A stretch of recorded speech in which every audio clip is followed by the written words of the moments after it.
Pagkatapos ng gagawin ko sa'yo, sigurado ako na hindi ka na makakapagsalita pa.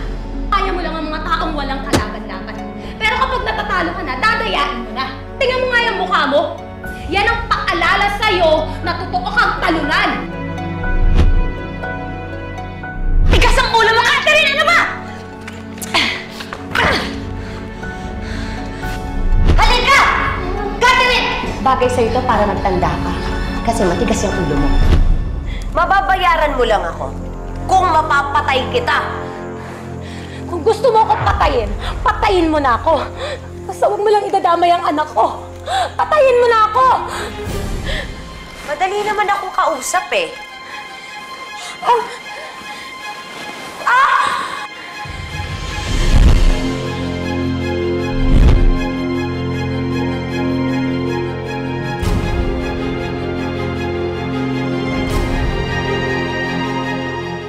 Ngayon, wala nang makakapigil sa akin sa pagpatay ko sa'yo. Ewan ko ba naman kasi sa'yo? Ang lakas-lakas mo kay kamatayan. Ilang beses na kitang pinatay eh. Pinatay na kita nung daga ka pa. Kailangan ko ng ebidensya. Siguro naman, malaki ang bonus natin kay Scarlett. Pero bumalik ka pa rin. Nag-astang reyna ka. Alam mo, Scarlett, kapag ginusto ko, matagal ka ng pinaglalamayan ko.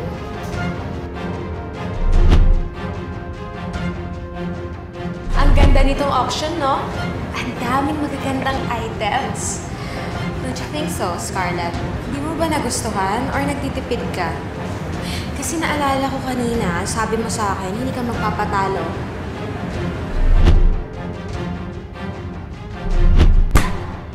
Yan ang bagay sa'yo, magnanakaw ka! Magbabayad ka, Isabel! Magbabayad ka! Tingnan mo nga naman.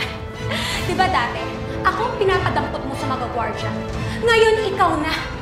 Kawawa ka naman, Scarlett.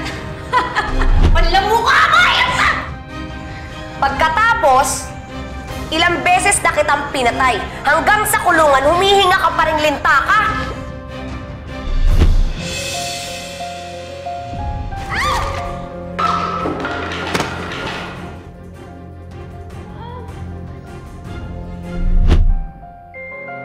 Solusyon sa problema mo. Tatapusin ko ang paghihirap sa'yo.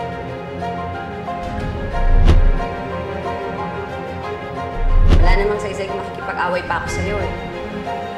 Oo na, sige na. Ikaw na yung panalo. Ikaw, magpatay ka na! Ha?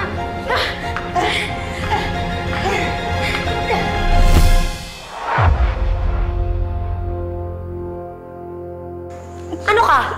Kapit ka ba ng kamatayan? Bakit napakaseryoso mo naman? Nagpapatawa lang ako.